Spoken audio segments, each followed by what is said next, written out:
Ladies and gentlemen, welcome back to Royal Instinct. Today we're going to be watching a video by Florentino Pérez versus Roman Abramovich, the most powerful men in football. They are two case studies of people who have exerted their influence in the sport of soccer in America, or football, how it is known across the world. And they were able to do it without even being good at football, without being athletic. They done it through sheer will, with their funds, with power. Okay. And that is the situation I want you to be in. I want you to be able to wield power um, in your domain, your chosen domain, where you decide to become a subject matter expert in. I want you to become somebody who is able to wield financial power, social power, and all the powers that you can get from around the world. Okay. What are we doing here on Royal Instinct? This is a channel where we discover and teach how to establish your own kingdom, how to become a king, how to be seen as a king, how to be seen as a subject matter expert, somebody who is able to wield authority, somebody who is able to be seen as somebody as a point of authority, become a subject matter expert so people will look to you as a point of authority. And once you have authority, once you have a following, you'll be able to establish a kingdom. Why is it important to establish a kingdom? It is important to establish a kingdom because we are at a very historic point of time in the history of humanity. AI is upon us. The elites are squeezing every ounce of money, every ounce of resources that they can out of its people. They are selling its people down the river with no regard of the future, what type of future they are causing, the effects that they are bringing upon humanity. They are willing to sacrifice the majority of humans for their own pleasure, for their own survival in the new world. Okay, all you got to do is look into what the World Economic Forum is doing with the Agenda 2030, and you will see how most of humanity will be living. However, don't get fooled. This is a Animal Farm, George Orwell type scenario where we'll all be laboring away on the farm, plugged into the metaverse, into 15-minute cities, while the elites gallivant across the globe on private jets, enjoying the spoils of war, enjoying the positions of power that they find themselves in. And I am saying, fuck that. I do not subscribe to that type of life. I want to create my own universe. I want to create my own world, my own kingdom. And I want to find here, using the internet, like-minded people, people who understand what it is that I'm saying, people who understand what it is that I'm doing, and people who want to reach out and join, build alongside me to form my kingdom. And I can help you build your kingdom. And then we'll be kings side by side, building kingdoms, nations across the world, becoming subject matter experts, yielding authority all over the globe. And who else would you want to be friends with at that point, right? People that you can trust, people that you can feel some sort of connection with, people that you have shared values with, shared belief systems. And we believe that it is our time to rule. We do not trust anybody else. We will take power for ourselves. But what does that mean for the rest of humanity who do not subscribe to what we say? Well, we'll be the ones in power. We'll be the ones establishing kingdoms. However, we are philosopher kings. We are benevolent kings. We will be doing the best for humanity. The truth of the matter is, people who are in power at the moment are psychopaths. They are evil people. The good people, the people who have good intentions for people, such as myself and the people here at Royal Instinct, they are people who want the best for humanity. However, they don't have positions of power where they can help humanity. And we are creating our own positions of power. We are creating our own time in the universe, in the world, where it is our time to rule and bring about a new world order to bring about a new time where humanity can prosper, where we can really make a difference and help all people across the globe. But let's dive in. Before we dive into the power battle in football, let's dive into the New World Order. What we're seeing around the world is what's called the end of globalization. Globalization has failed the West and the United States of America. The world has changed much, and I believe the progress that we have made in the partnership sets us up well for the new world order. So who determines that there is a new world order, right? I didn't vote for it. You watching, did you vote for it? Let me know. Yes or no? No, probably not. Okay. So there are things happening behind the scenes that we are not privy to. Decisions being made on our own behalf, which is fine, which is why we vote in people into power, into governments. But then when those people in government make decisions on behalf of us, like, are we the beneficiaries of it? I haven't seen any benefits yet from any world leader across the globe. It is all a scam. They are there just to play a part of a politician, to pretend that they care about the people, yet in reality everybody is in it for themselves. And you know, what you have to do is you have to come in with a mindset of conspiracy. You have to be able to look at a conspiracy without losing your fucking mind, right? Without becoming somebody who gets lost in the source. You have to become somebody who is able to be like, okay, this is what the news articles are saying, this is what reality is saying, and this is what the conspiracy theorists are saying. And then you have to be able to assess two things and come up with your own conclusion. Not because you are a crazy conspiracy theorist, a tinfoil hat person, right? No, but because of you look at what is happening in the world, right? Look at Jeffrey Epstein, right?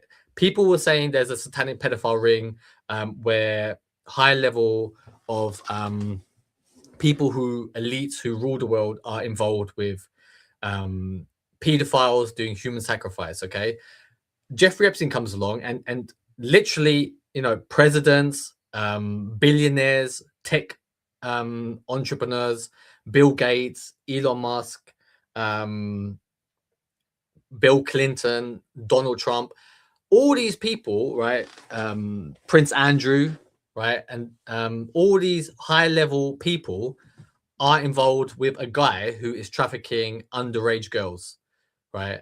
Possibly underage men as well, but underage children for sexual gratification, right? So is that now the conspiracy that's true, or are they still just conspiracy theorists, right? We have to assess all angles here. We have to be looking into what is really going on. And then we have to determine is that the people who are in charge right now do not have your best interest. They are making false decisions. They are bringing about literal evil into the world, and we have to stop them. We have to become the new rulers in the world, right? Where we are the decision makers, because I don't trust anybody else. I don't know about you, but I don't trust anybody else apart from myself, apart from the people that I'm friends with, the Amicis that we are creating here at Royal Instinct. And the people I'm helping to become kings, right? The people who reach out to me that work with me are people who think exactly like me. They understand what it is that I'm doing and they want to be a part of it. And those are the people that we establish good relationships with, trustworthy relationships with, and we have each other's back, and there'll be no pedophilia or diddling kids here. Okay, but let's jump back into this. Okay, so what does that mean? Well, here's a very simple way of looking at it. After World War II, the world came to an agreement about how to structure the New World Order. China became the factory of the world, Japan became the lender by keeping rates at zero, keeping the system liquid, Europe became the buyer and consumer of the world. They traded productivity and military for stability and social welfare. And the United States became the country that enforced the whole thing with the petrodollar as the world's reserve currency, backed by the military-industrial complex. Now that system is what Simon Dixon coined as the proof of weapons network, which means if countries want to trade, or if they want money to build their economies, they have to agree to the rules. The rules were, use dollars to buy energy and do not mess with US interests. The petrodollar made sure that the world needed dollars to buy its energy, the military enforced it all, and financial institutions, along with the central banks, managed the flow of all this money. So if you play by the rules, you got access to investment markets and protection. And if you broke the rules, you got punished with things like sanctions. So somebody is setting rules and establishing a system that we all subscribe to, that we all have to take part in, right? But what benefits are you seeing for your country, for your leaders being part of that system, right? The world is in crisis. There's high inflation, okay? There is more and more unemployment. People are more isolated than ever.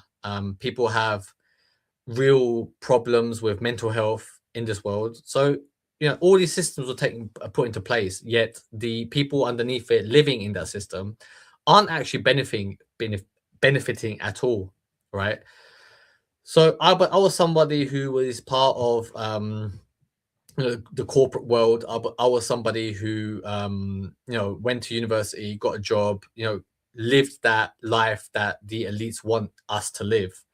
And I found no happiness in that life. I found no progress in that life. And I decided that this system is fucked and I want to opt out of that system and create my own system where I am the ruler, I am the decision maker, and I get to live life on my terms, okay? This system is corrupt, and you are seeing it in front of your eyes, right? And when these news articles come out about, global pedophile rings, global honeypot rings, then the news covers it up for you, for them, right? So there is no justice in this current system. There is no more, anyone who you can rely on to do good for the common folk, right? The common people, okay? And if you are somebody like me who's decided that this shit is fucked, that you want to do something about it, the best thing you can do is opt out and create a new system, which is what we're doing here on Royal Instinct. And we are forming our nations, forming our kingdoms, and becoming kings. Sanctions are just outright war.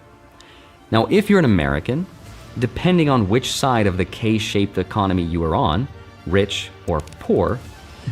So the K-shaped economy is basically, as you can see here, asset holders and the workers, the people who are contributing to the economy via their labor, they are becoming worse and worse off. And the people who hold assets, shares in companies, they are profiting from it, okay, which is what a K-shaped recovery is. That is something where a situation that I do not want you to be in. I want you to be the ultimate asset holder into a world, into a universe, into a nation, into a system that you come up with, because only you can be trusted to make the right decision for yourself, to make the right decision for your people, because you are the king that was promised to bring in the new world order. Then you indirectly benefited from that system because US companies made a lot of money. And if you were an investor, you also made a lot of money and you got to retire happy. The downside, though, was that to keep this system going, it doesn't just take a war, it takes a forever war. Yeah, which is what the military industrial complex is. It is basically the US is reliant on there being a war at all the time so that they can continue to produce weapons, ammunition, to feed this basically this machine, this military machine, in order to carry on borrowing money, making weaponry, selling that weaponry, making money, profiting. And the elites, the people behind the shadow government, are benefiting from it, and people at the bottom are absolutely being destroyed. But let's jump into Florentino Pérez and the most powerful man in football. With me, Ayo Akinwolere. On Saturday, Real Madrid players and the president Florentino Pérez were booed by fans. On Tuesday, Real Madrid won emphatically in the Champions League as they beat Monaco, and it seemed to get the fans back on side. But is Pérez still in hot water? We'll get to Perez soon, but let's discuss what has been, I guess, a tumultuous time. Through the autumn, it looked like he may have saved his job, but then they were beaten in the Supercopa by Barcelona. They flew back from Saudi Arabia, and the following day, Xabi Alonso was fired. Then Arbeloa stepped up from... Florentino Pérez is the owner of Real Madrid. He is the person, the final decision maker at that club. He is the most powerful man at that club in Spain, Spanish football, possibly world football. Why is he so powerful? Because he has the ownership of one of the most lucrative brands in global football. And he is the ultimate shot caller. Even if you implement one of the most touted managers in world football, like Xabi Alonso, he will come along and be like, I don't like this style of play. I don't like you subbing these players. And he will influence what's going on the team, on the pitch. And if he doesn't like your style of management, he will just fire you and replace you. It is all about the optics of winning. And winning the European Championship, the Champions League, is what's most important to him. The youth team coach to take over the job. His first game in charge brought Copa del Rey humbling exit at second-tier Albacete, the first time in history that Albacete had ever beaten Real Madrid on the super dramatic circumstances, también, or also with a last-minute goal for Albacete. That really got a lot of issues there. So only blame Vinicius because of the Madrid situation. I think that it helped the fans to realize that it's not only about Vini. He spent like 16 games without scoring. It was a really difficult. With the audacious swoop of promising to sign Luis Figo if the fans voted him in as president. Definitely. So hopefully right now the situation has stabilized a little bit and it will be better for Vinicius. Well, Dermot, you've written a great piece on Florentino Pérez this week. And in his 2 stints as president, I mean, it's incredible. 57 trophies and 6 European Cups. Absolutely outstanding. But I guess his legacy is much more than that, isn't it? Oh, for sure. He's up there with Santiago Bernabeu as the most successful president or the biggest. And how was he able to establish that success? He was able to buy it by throwing money at buying the most... the best players in the world at the time, and he will offer them lucrative contracts to come and work for you. And that is the position that I want you to be in. I want you to become so powerful, so wealthy, that you are able to attract the best talent across the globe to work for you so that they can win prizes in your name and you reap all the benefits by just being the decision maker, right? If you've got money and willpower and you can make the right decisions, right, other people will be working for you and you'll be reaping all the rewards. Figures in Real Madrid's entire history, and he's had such an impact on the club both on and off the pitch. When he took over the presidency in 2000 with the audacious swoop of promising to sign Luis Figo if the fans voted him in as president, and then going to Barcelona and taking Barcelona's best player Figo and bringing him to the Bernabeu, which was super audacious thing to do and set the line for the ambition that he has, for the eye to bring in the biggest stars, to get the biggest stars playing for Real Madrid, which he believes then generates the biggest revenues off the pitch, which makes Madrid the richest club in world football. It makes more than 1 billion euros a year. They spend most money on the best players in the world, who, if you're the best player in the world, you're also the most marketable player in the world. If you're the most marketable player in the world, you'll be able to attract better sponsorship deals, and you'll be able to attract better, more lucrative deals for your club, and then you'll be able to bring about a whole new global audience. Okay, when you watch Real Madrid, you're watching the best players in the world, and that is why all players want to play for that club. I don't want you to be a player who plays for a club. I want you to become the owner of the club so that you can attract the world's best talent. Be somebody like Florentino Pérez. He is one of us. He has that royal instinct. He is bringing about success for his people. But I want you to do that in your chosen field, whatever it is that you love to do. Become a subject matter expert, attract the talent that you need to prosper, and you will reap all the rewards. Year off the pitch. And then on the pitch, in his first presidency was a bit of a roller coaster for sure. They won the Champions League with Zidane, another huge Galactico, scoring the goal in 2002. But the wheels started to come off pretty quickly after that. Went through a lot of different coaches, and then he ended up resigning as president in 2006, which is when Ramon Calderón took over as president. And then in 2009, Florentino came back as president, and since then he has been not quite as audacious and bombastic, maybe in signing Galacticos as previously, but they've still been really, really successful. They won a lot of Champions Leagues. Players like Cristiano Ronaldo, Gareth Bale, Luka Modric, Sergio Ramos in the team. Meanwhile, off the pitch, Florentino has continued to grow the club's revenues. He's rebuilt this. And that is what he's really doing. He is growing the revenue streams for the club so that the economy of Real Madrid is ever expanding. And they are the most revenue generating club. They are the most valuable club because of its ability to make more and more money. I want you to be that person in your chosen field for your nation, for your kingdom, whatever it is that you want to do in life, because that is how you become a living deity. That is how you become a living king, right? And once you have that power, you get to do whatever the fuck you want. You are the decision maker. You are the shot caller. And that is the position I want you to be in. And that is a position that I find myself in here at Royal Instinct. If you understand what I'm saying, if you understand what I'm doing, reach out to me. Let's work together. Stadium, which is pretty spectacular at the moment. And he's also centralized a lot of power in himself at the club. He's the guy who makes all the big decisions. And the biggest of those decisions at the moment is around potentially selling a stake in the club to an outside investor, which is a super controversial thing to do and which not all fans are in favor of.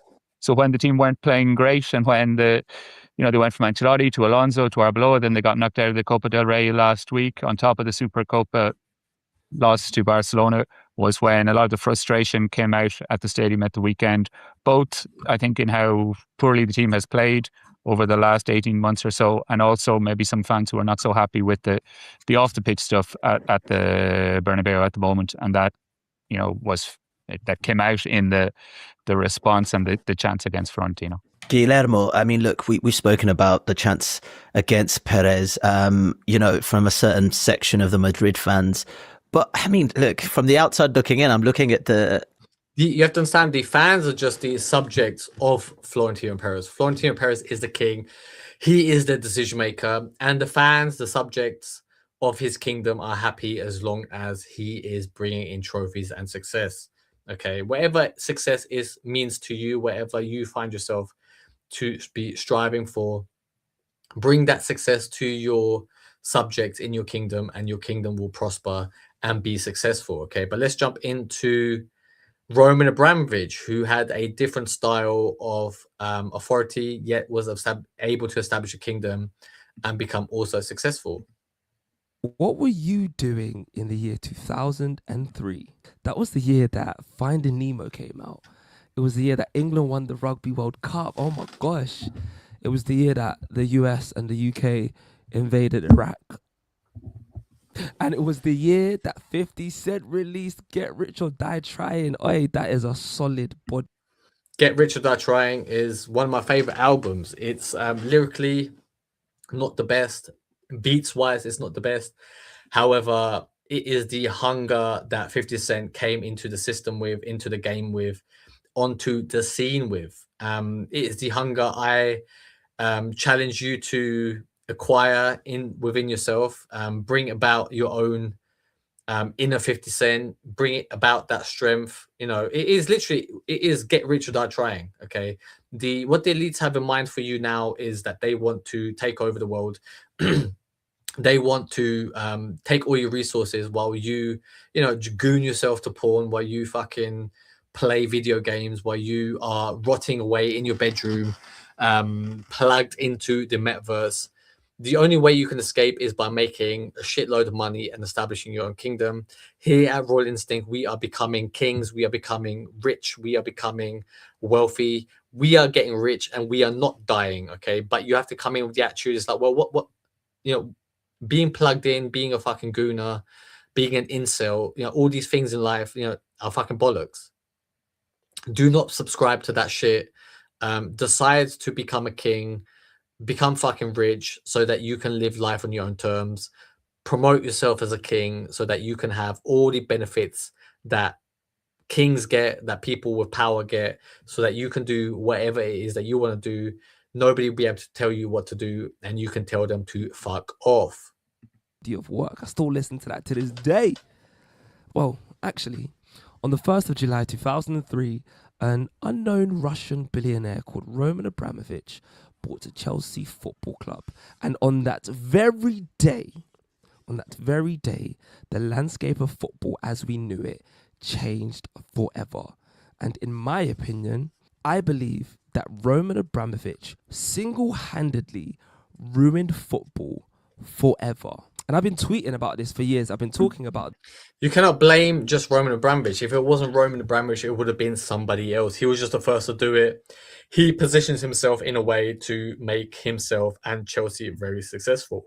This for years. But weirdly enough, it was Manchester City's signing of Mark Gahey that prompted me to make this specific episode. So I'm going to try and map out my thoughts and run you through a little bit of a timeline as to how I landed in this exact position. Football is England's national sport.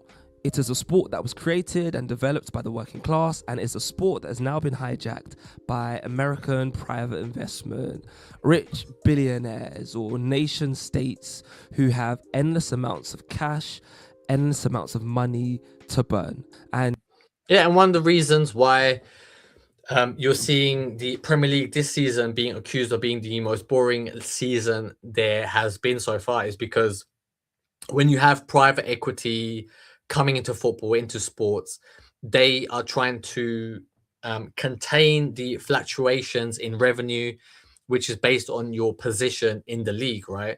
So the better you do, the more money you can make, the more revenue you can generate. They are trying to minimize that fluctuation. And the best way to do it is by telling the coaches of that team to not lose a game, which is why the league is more and more defensive, which is why you are seeing more and more boring football. And because Arsenal are the best at playing this style of football, the best at operating this league at the moment, they are being seen as the boogeyman, that it is their fault, that it is a shit season. You can kind of draw comparisons or parallels between old money and new money when talking about football, because there's definitely a old money era of football and we are definitely living in a new money era of football. In the past, the most successful teams were able to generate the most amount of revenue, and as a result of that, they were able to reinvest into their squads, into their stadiums, into their training facilities, into their infrastructure. They were smart with how they spent their money. And as a result of that, more often than not, it led to more success, which led to more trophies, which led to a bigger fan base. Basic economics. You spend what you earn, you rinse and repeat, you spend what you earn. And that meant that clubs like your Manchester United, your Liverpools, your Arsenals, your Evertons. Everton were highly successful in the 70s and 80s. Your Nottingham Forests, your Aston Villas, they were some of the most prominent clubs in England prior to the creation of the Premier League in 1992. Now, in my opinion, it's just my opinion, I've always seen Chelsea to be a tier below that. I'm not trying to... Yeah. And then when you are able to have a lot of financial backing, when you have a lot of money, you can interject the system like that. And that is how you take over, which is what we're doing here on Royal Instinct. The current system in the world, the current world order is set. We are coming in, we are establishing our expertise, our inner genius. We're unleashing it onto the world. We are making money based off of our intellect, off of our genius, off of our insight. And the more money we make, the more and more power we have to yield influence over global subject matters over global affairs, to the point where we have such big followings, that we have such big kingdoms, that we'll be able to become the new de facto rulers of the world. Be rude, I'm not trying to take the piss. I've always just seen Chelsea to be a club just below the elite level. Like, yes, they were a successful club, but they were certainly not the juggernaut that they became post-Russian money. Then the Premier League was created in the year 1992, and that turned English football into a commercial beast. Now, I have another theory that I might get into on a separate day, in a separate episode entirely. But I believe that Arsenal winning the league in 1989 at Anfield on the last day against Liverpool to stop them from winning the league, and that was being beamed into TV sets up and down the country. I believe the rich people in suits, the TV execs, saw that, and they saw that there was a market for football on television. And the TV money, as a result of the Sky partnership with the Premier League, saw football shift from free-to-air television to premium appointment viewing. And suddenly, football was no longer this thing that you did on a Saturday with your boys, with your mates, with your friends. Now, it became something that you subscribed to and something that you could watch from the comfort of your own home or from the comfort of your own bed. And once the TV money had reached the Premier League teams, it didn't just trickle down, it exploded the league to an insane level. The wages exploded, the transfer fees went through the roof, and the Premier League became the place where footballers would come to get generational wealth, blowing all of the other leagues across Europe, across the world, out the water. They weren't even in the competition. And because of that, multiple things happened. And one of the things that happened was a club like Manchester United became a financial and cultural. Yeah, I mean, Manchester United is just right place, right time. They were building. They weren't successful before the Premier League was formed in '92. They were literally just a cup team who was slowly trying to build to become a league title contender. And then what they did was they bought Eric Cantona from Leeds, who the previous season won the league. And then he basically brought the league from Leeds over to United because he was the best player in the division. And then because the Premier League revenue streams increased, and they were the first winner, and it was being broadcast all over the globe, they ended up reaping all the benefits from that, which is why they held such a strong dominance in the 90s and 2000s. Powerhouse. I don't think people understand just how big Man United are. Yes, they are rubbish right now, but in the 90s, my goodness gracious, they were the biggest club in the world. Because the Premier League was now being shown all across the world, fans who were living in countries that had never even been to Salford. By the way, Manchester United's not actually in Manchester. It's in a city called Salford next to Manchester. Irrelevant information, but I thought I might just include that in this video. As I was saying, fans who had never even stepped foot in Salford or Manchester were now investing their time, their energy, and most importantly, their money into the Manchester United brand. And like any business, because football clubs are businesses, Manchester United will then sell shirts and merchandise and go on tours around different parts of the world, and all of that money would flow back into the club, and as a result of that, they would end up buying better players, then win more trophies, and just rinse and repeat. It makes sense. And then the second thing that was happening at this time was that the Premier League was now leaning into international markets. So they were starting to have more international players, international managers, and in the past, the more money you have, the more talent you can attract, and that is the position I want you to be in. If you establish a kingdom, if you establish your own royal divinity, people will start following you, and you'll be able to attract more talent towards you, and it'll become a self-fulfilling prophecy where more talent comes towards you, more money comes towards you, and vice versa. Okay, and then you are still at the top of that pyramid. You are the ultimate decision maker. That is the type of life that I want you to live in. But let's jump back into Florentino Pérez. Table, Real Madrid are just 1 point behind Barcelona. They're in a good position to qualify for the next phase of the Champions League.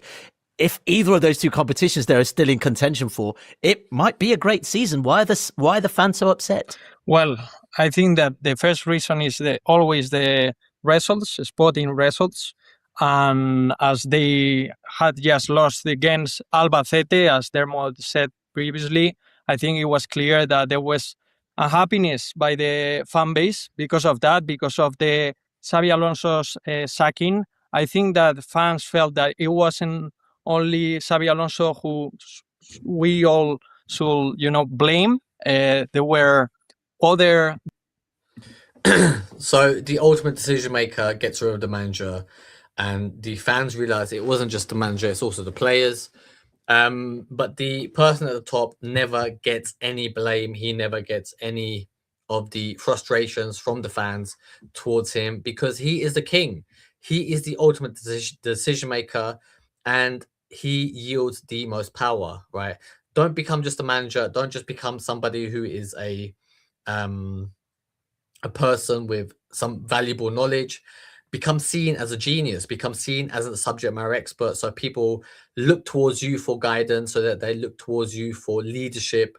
The world doesn't have enough leaders at the moment, which is why we are in the shit situation that we find ourselves in. Okay, I am looking for like-minded people who understand what I'm doing. I am sending out a bat signal, right? And if you are watching this, you are watching this for a reason. Okay, you have to ask yourself, is this the point in your life where you decide to get off your ass and do something about it? Become a leader, become somebody who embarks onto the hero's journey, become somebody who decides that they have had enough and that they want to bring about a new world, become the ultimate decision maker for the world, and build the world into an image that you see fit. Okay, do not allow other people to ruin your dreams, your life.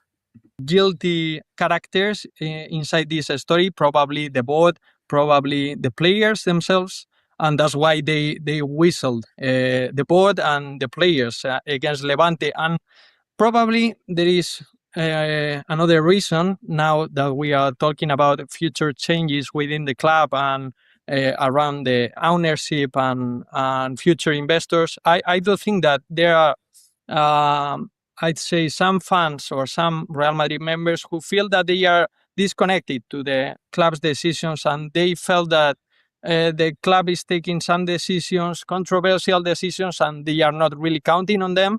They are senior members, probably. They have spent many years and and a lot of money in the club, and they think that they have the right to decide what is going on and what will happen. And probably because, firstly, because of the sporting reasons, and secondly, because of the institutional or the financial reasons, I'd say that was like the main. You have to understand, most people are just waiting for somebody to make decisions on their behalf, right?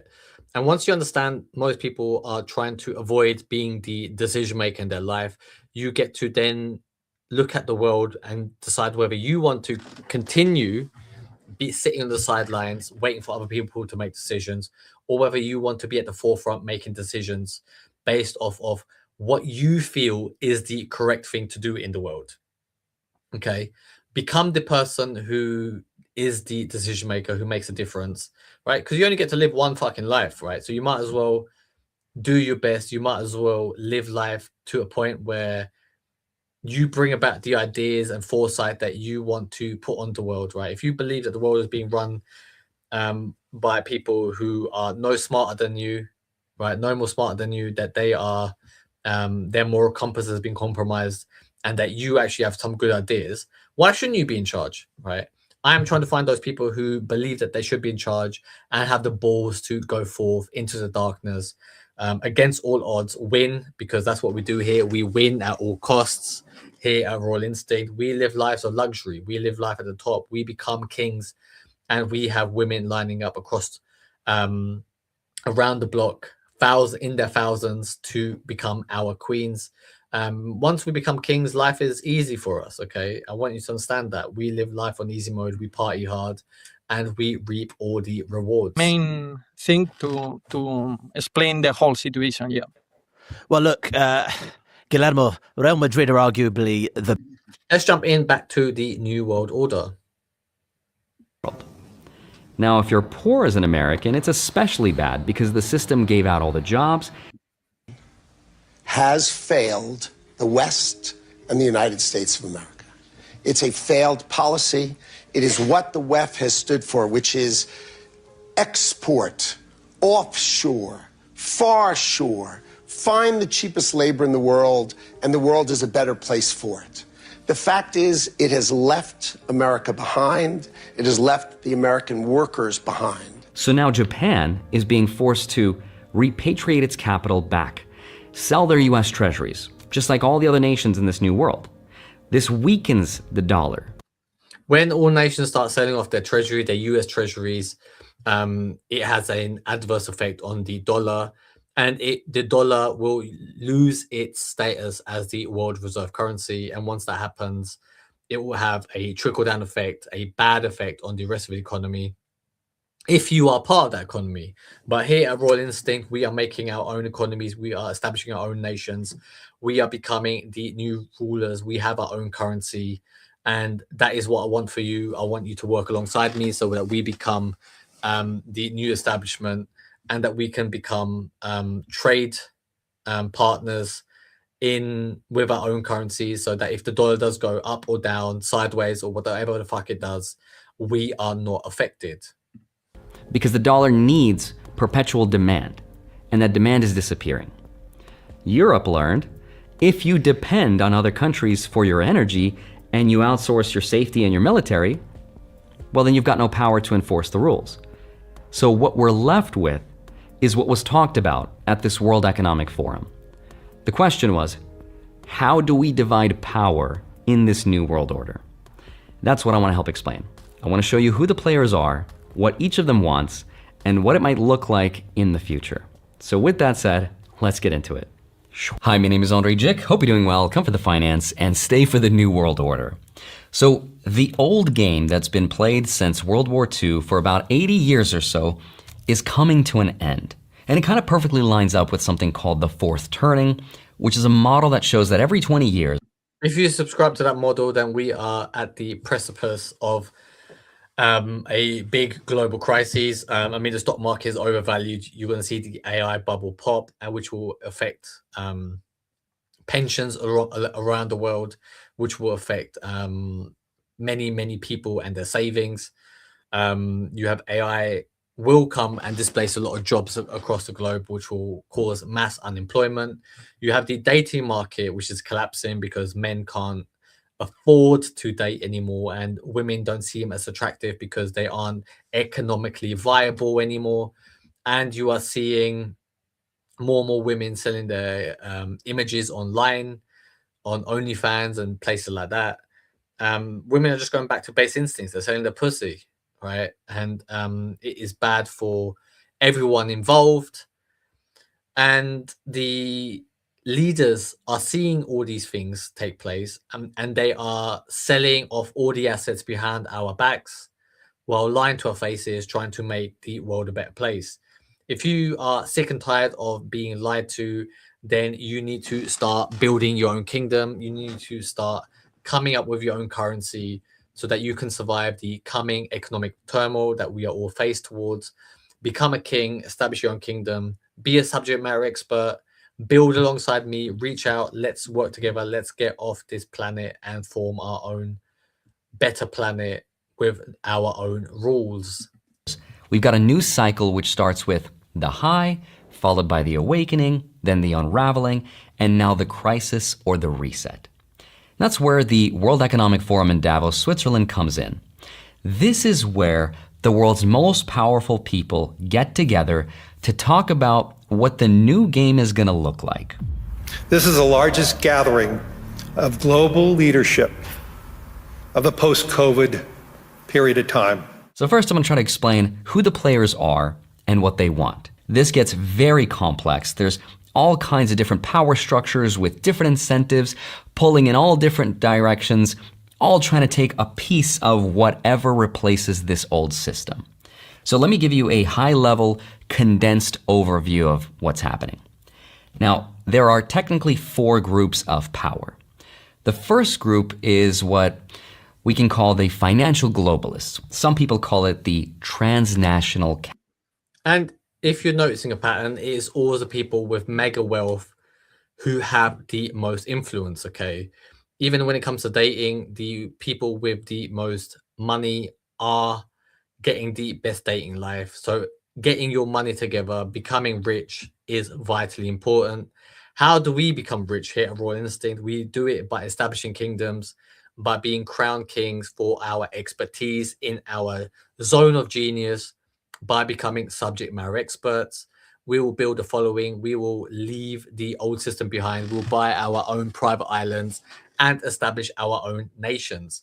If you understand what I'm saying, you need to hop onto royalinstinct.com and reach out so that we can work together. But let's jump back into Roman Abramovich. Had been seen as threats to English football when actually they had come in to enhance it. And when these overseas players came into the Premier League, they brought with them their flair and their technique and these new styles of football which made the league faster. They have a relatively big stadium. They are based in and benefited from this. He acquired a major oil company at a vastly undervalued price, and by the 1990s, he was effectively controlling one of Russia's most valuable oil producers, turning access to natural resources into personal fortune. Now back to the football. Yeah, so Abramovich didn't just buy Chelsea to try and compete with Arsenal and Man United. He bought Chelsea to take over. And that is the attitude that you need to have. Whatever it is that you're doing, you're not here to compete with anybody. You're not here to just do well in life. We are here to take over. We are here to be the new people in power, the new points of authority. And we do that by flexing our brains, by flexing our muscle, by winning at all costs, okay? Do not be left behind like other people who try to play fair. The world is not a fair place. We will be the ultimate winners. And take over, they did, because the club practically jumped decades in ambitions just overnight. Their debt was wiped, they started spending money like crazy, and they had their eyes firmly placed on the major trophies that they had previously never got a sniff of. Chelsea went from a historic club with a lot of financial issues to a win now or it is a failure club in the blink of a bank transfer. And in the past, as we've already discussed, football clubs spent money that they had earned themselves. Yeah, so Roman Abramovich didn't care about any of that. He just did not care about that at all. Chelsea didn't just spend money. They just ignored the concept of money altogether. Football. And that is the attitude that you should have. Fuck money, fuck the concept of money. We are here to take assets and resources and use whatever means necessary, okay? We will be getting rich with actual money, with currency, but that does not matter because what really matters is to having a kingdom with its citizens who are part of your economy. Had been flirting with capitalism for quite some time at this point, and low-key it was always going to end up in the way that it has ended up. But this was like the first time where football stopped pretending like it had financial limits. Roman Abramovich introduced football to a new lifestyle, and once that genie was out of the bottle, there is literally no way of forcing it back in. In the 2003-2004 season, Chelsea's revenues increased by over £50 million to reach a club record of £144 million. And by that measure, the club was now the fourth richest club in the world. Chelsea spent £150 million on salaries, £38 million more than the next highest spenders, Manchester United. And if you can pay the most, you can attract the best talent, which is the philosophy of Roman Abramovich at Chelsea and Florentino Pérez at Real Madrid, okay? And that is the options in life that I want you to have. I want you to have all the wealth so that you can attract the best talent and then use that talent into the direction that you see fit, okay? If you are afraid of becoming a millionaire, if you are afraid of becoming a king or a trillionaire like we are here at Royal Instinct, you have to remember that you won't be doing this by yourself. You'll be doing it alongside me, the other kings here at Royal Instinct, under the umbrella of United Alliance of Kings that we all work for. We will form a real friendship, a real bond under the Amicis, which is Italian for friends, and who will be doing the work because we have the most money, because we will be the richest kings in the land. We will be able to attract all the people that we need to bring forth our ideas and our foresight into the here and now. You may be even asking, how are we going to make all this fucking money? Well, that is where our brains come into play. That is where our genius come into play. We will be establishing new forms of energy. We will displace the petrodollar all the oil nations. Oil will be worthless because we will come up with a better and cheaper alternative. That is why we are attracting the best scientists in the world to come up with a new form of energy. His first season as owner of Chelsea, Roman Abramovich spent on the likes of Hernan Crespo, Claude Makelele, Veron, Damien Duff, Joe Cole. Side. And you know what? It was even funnier watching this as an Arsenal fan, because this was a period where the club was building the Emirates and we wanted to build a new stadium in order to level up and be. See, Arsenal tried to do it the correct way. Arsenal tried to do it the humble way, to self-finance its own future by borrowing money from banks. But what did it get them? It got them, they became a laughingstock in the Premier League in England. Arsene Wenger lost his best years as a manager to try and finance this deal, because he had to commit his own future to the club, and he couldn't actually go to Real Madrid and become a manager there because he was committed to Arsenal. It was signed into the bank documents. Arsenal weren't able to pay the finances, the wages, the transfer fees to attract the best players in the world at the time. And they always had to sell their best player at the end of each season, just so that they can pay off the loans that they took out. Yes, now in the 2020s, they are in a good position, but 15 years of hurt, of embarrassment, because Arsenal tried to be fair and play it the right way. The world doesn't care about fair. The world doesn't care about right. You have to be the person who is willing to spend the most, who's willing to leverage his own power, his financial power over other people. If you understand what I'm saying, if you understand what I'm doing, you need to be in that position, because only you can be certain that what you decide to do is of benefit for everybody else. No one else has the best interest for you, which is why I want you to become the decision maker in your life. But let's jump back into Florentino Pérez. Can you give us an insight into the pressures it must be like to be the president of a club like this? I mean, the level of stress is something difficult to. We here at Royal Instinct do not fear any pressure. We don't feel any pressure. Okay, it is our natural divinity. It is our natural birthright to become the ultimate kings, to become the people who is in charge of our own destiny. Describe, I guess, but eventually you get used to it, because if otherwise Florentino wouldn't spend 17 years in a row, right, being president, and it must feel good as well. But yeah, I think that yeah, of course it feels good to be the president. Of course it feels good to be the person in charge. When you are at the top, your brain releases hormones and chemicals inside your head, extra serotonin, extra testosterone, so it becomes a pleasurable feeling being the person in charge. the level of pressure is directly linked to the level of demand that the president asks to the team. President is always asking the coaches and the team to perform, and they cannot face 2 defeats in a row. That's why he also faces this level of.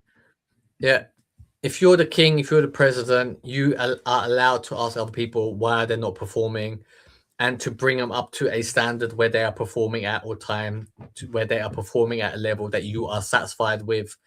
If they do not perform, then you should get rid of them. It is time to get rid of them and replace them with somebody who is more worthy of the opportunity. Put yourself in that shoe. Do not be begging people to join your kingdom. Allow people to come in who want to be part of it.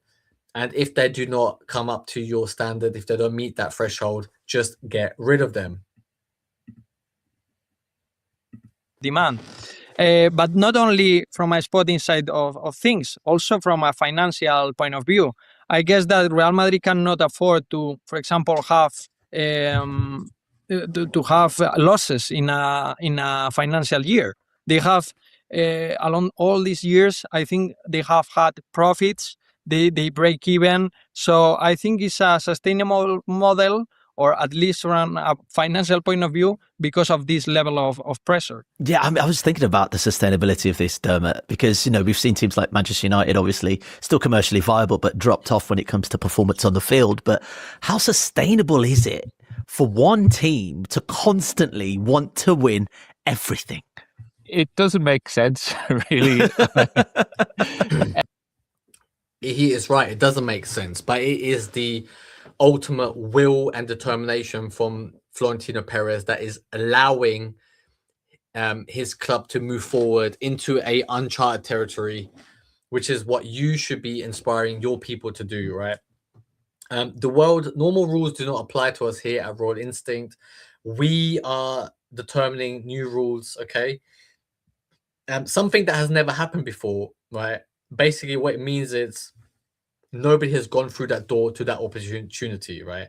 And we are opening doors. We are breaking down walls. We are breaking down barriers to establish new findings, new rules, new everything, basically, okay? We are the first people to step foot into uncharted territory, to find new land, to find new resources, to find new gold mines, and we will be the beneficiaries of that. And I want you to be the person who enjoys all the benefits. That's Real Madrid. It's Barcelona as well. Like, they are just two completely different clubs from Manchester United or from Bayern Munich or Arsenal or PSG. There's something special about them. There's something chaotic about them. There's something really attractive about them as well.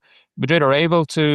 The reason it's attractive, it is a win at all cost attitude, okay? No matter what the obstacle is, we are able to overcome it because of who we are, which is the attitude that we have here on Royal Instinct. We are overcoming any barrier that we might face, whether it's a financial constraint, whether it's a skill constraint, because we have the destiny, we have the confidence, we have the able to go through barriers that other people place upon us, and we are able to gain all the success because we have the balls to push through it.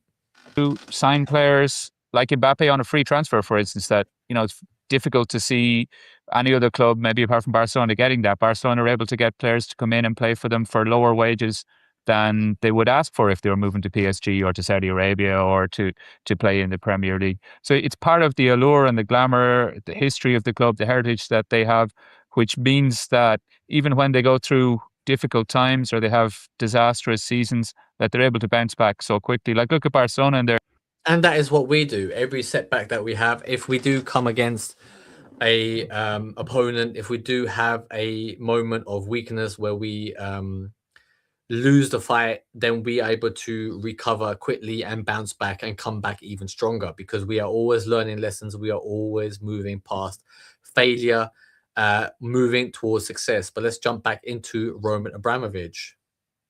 Bayern Munich and Barcelona. City's success didn't just come out of nowhere. They had studied Chelsea, because where Roman Abramovich had gone fast and loud, Abu Dhabi took a different approach, and we will become trendsetters. People will be studying what we did during this period, during the next 4 or 5 years, for centuries, because we will be the people who are able to foresee the coming doom that the world is experiencing, and they will be telling stories about our conquest, how we were able to navigate this difficult time in the world, how we were able to come from nothing and take over the whole globe because of the allegiance that we had to one another here at Royal Instinct, that we are able to forge kingdoms side by side and conquer all that was in front of us.